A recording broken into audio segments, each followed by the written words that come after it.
Currently, this cult of media philosophy, the one of sex, drugs, and look at me, of glorifying the worst of the street and worship of money, idolatry, has taken a hold on our most precious commodity. Our children are slaves to that which we do not see. Man has upheld negativity while downgrading things like true love and honesty. This is what renders the soul unconsciously, a sort of dying of the thing that makes us see. Countering intelligence of the mad scientist variety, invented by dark forces trying to grab a hold of you and me. Embrace the light. Do not go into that dark night.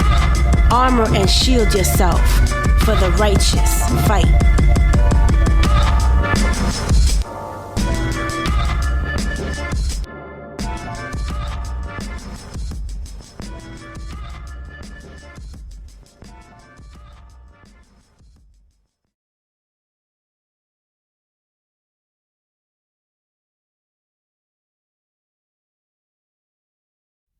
Due to explicit language, viewer discretion is advised. Hell yeah. Well, I got the little shit though. But what up, my peoples? Welcome to my podcast called the Slave Podcast. This is episode 2. I got my special guest, and not mentally special. Like it's special because this is my family. This is my blood. Hey, bro. Tell people your name and like introduce yourself, bro. My name is Scotty. Like you said, I'm his brother, younger brother. They got me by like 15 years. Yeah, you have to add that, right? Okay, let's keep going. But that's who I am. We in Florida, as you can see. That's what's up. Hey, bro. So what do you have going on? Like, what do you have going on with yourself? Right now, just basically working. I do insurance, so if anybody need auto, car, home, life, death, any kind of insurance, hit me up. Facts. Doing That's that, what's up. building. That's what's up. So, how long you been out here in Florida? Been in Florida for like 3 years. Like it out here? Yeah. I wish it was a little bit cooler, but it's alright. It would be hot as shit out here, man. It'd be hot as shit. Used to seasons. It's summertime all the time here, but it's alright. Alright, so real quick, man, tell me some of the podcast or YouTube channels that you mess with. I don't really mess with like YouTube channels besides my sister joint. Who that? Fatia Vines. Yep, Fatia Vines. Check her out. Shout out to my sister, Fatia Vines. Check her YouTube page out. Podcast is like the Drink Champs. I listen to like some tech podcasts. Shout out to Dory. Shout out to EFN. Drink Champs. The Joe Rogan joint. Joe Rogan. The DC Young Fly thing, like 95 South. There's a couple of different podcasts I listen to. So we're gonna get into it. It's hot as hell out here, man. That's Florida for you. Let me leave this over so you can get that air coming out. Anyway, the question I had to ask you, bro, is how do you feel about police reform? I feel like it's simple, but it's complicated at the same time. Really, they just need to treat them like regular people. There's no reason I should be able to kill somebody and get a paid vacation, no matter what. No matter what, if I'm right or I'm wrong. Either way, I should have to go through the process of getting locked up, bail out, off the bat. It shouldn't be 2 months, 3 months later you get locked up. You should automatically get locked up.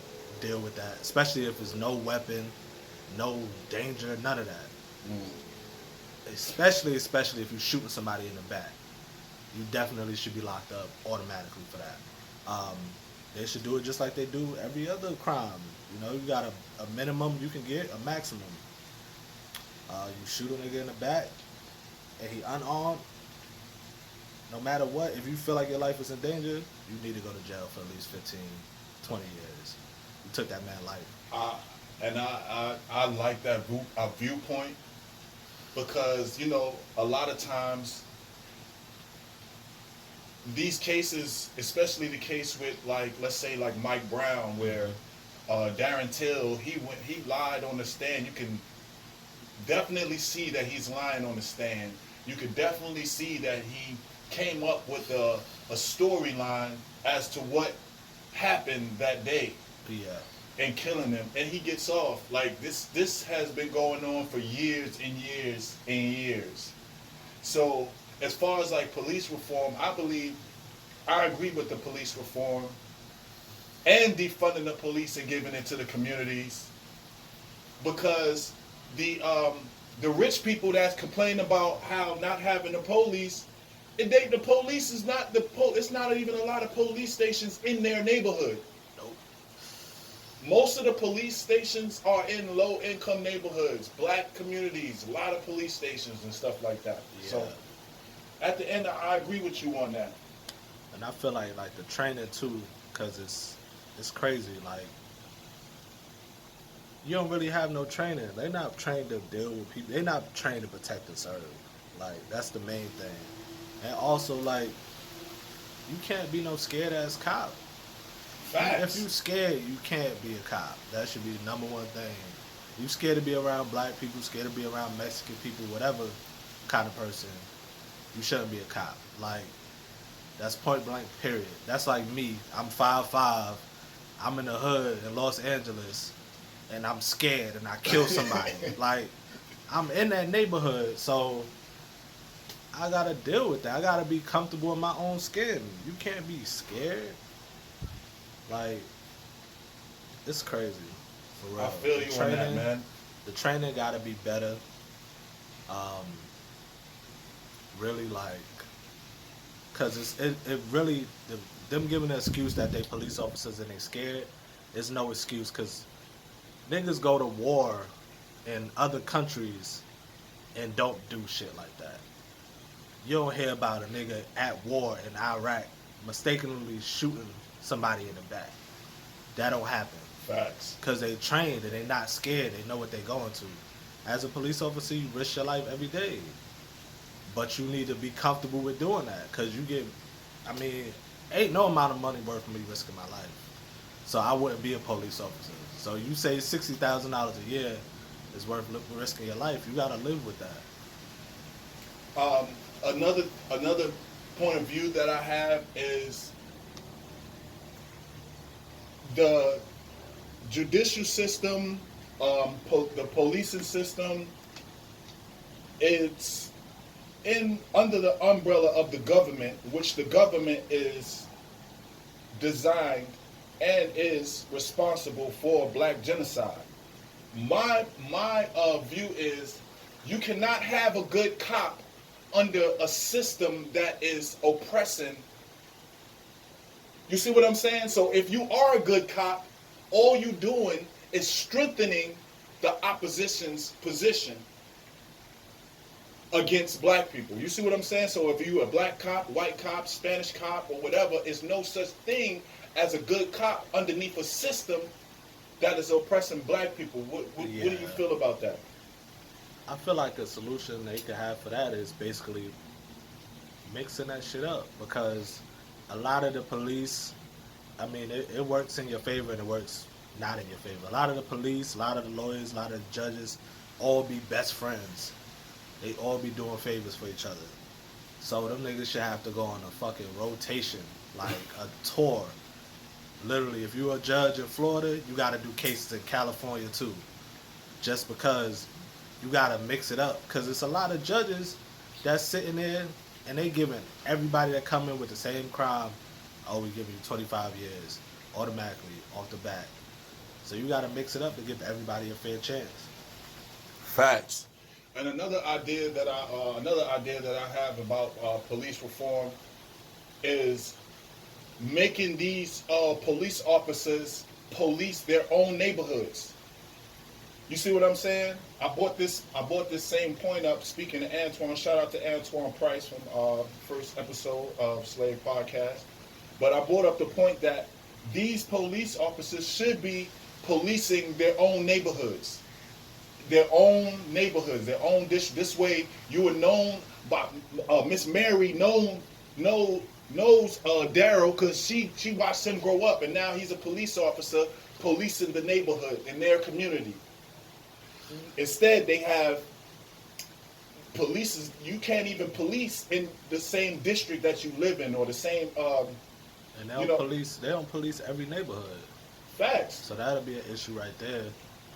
Because then you gotta force somebody else to police in that neighborhood. But the main thing is, I feel like they mental just gotta be tough. Like, you can't be scared. You can't be a scared cop. Because that's what a lot of these niggas do. They scared. Or they claim they scared and they racist undercover. So it's either you racist or you scared and you make a mistake. But either way, if I make a mistake and I go out and kill somebody right now, I know automatically I'm getting 25 years. Facts. It should be the same thing for the Facts. police. If I'm scared and I kill somebody on accident, I don't care if I fucking get in a fight right now with my brother and I drop that nigga on his head and he die. They will charge me. They will charge me for that. I'll be charged with some kind of charge. Manslaughter, first degree murder. So it need to be the same thing. That's fucking perfect, bro, man. That's a good point of view. If you got a message real quick, do you have a message that you want to say to the people? Anything that you want to get off your chest about anything that's going on in the ways of the world today? If there's a message that you want to tell to the people. My message is, niggas need to vote. No matter how you feel about it, niggas need to vote. Niggas will say, we voted and it didn't change anything. Trump still got in office. That's bullshit, because at some point in time, we made it legal for niggas to have electoral colleges to where you can have a popular vote and you can have that. So somewhere along the line, we didn't vote to change that. So that's a part of our problem too. We could change that just like we could change niggas being in office. And if a nigga ain't doing what the fuck he say he doing, vote his ass out. It should be as simple as that. It shouldn't be no term limits. Everybody should get 1 year. Everybody, even the fucking president. Get that nigga 1 year. He fuck up for 12 months. It should be like a they could probational. Vote. They could vote again. Like if he did good that year, if he made improvements that year, then we could vote for another. We go for your numbers. Yeah, you could vote for another year. Exactly. You voted on for another year. Because Exactly. niggas is in Congress. It's 5 people in Congress that fucking voted against making lynching a fucking federal hate crime. Imagine that. Lynching is not a fucking hate crime. If I hang you from a tree, it's just murder. Especially like, the way the things are going on today, man. So your message is to go out and vote. Vote and take somebody with you to vote. Take somebody grandmama to vote. If you're gonna vote, they need to make it to where niggas should have a paid week off of work to vote, so everybody can fucking vote, no matter if the lines around the block. Cause that's still suppression.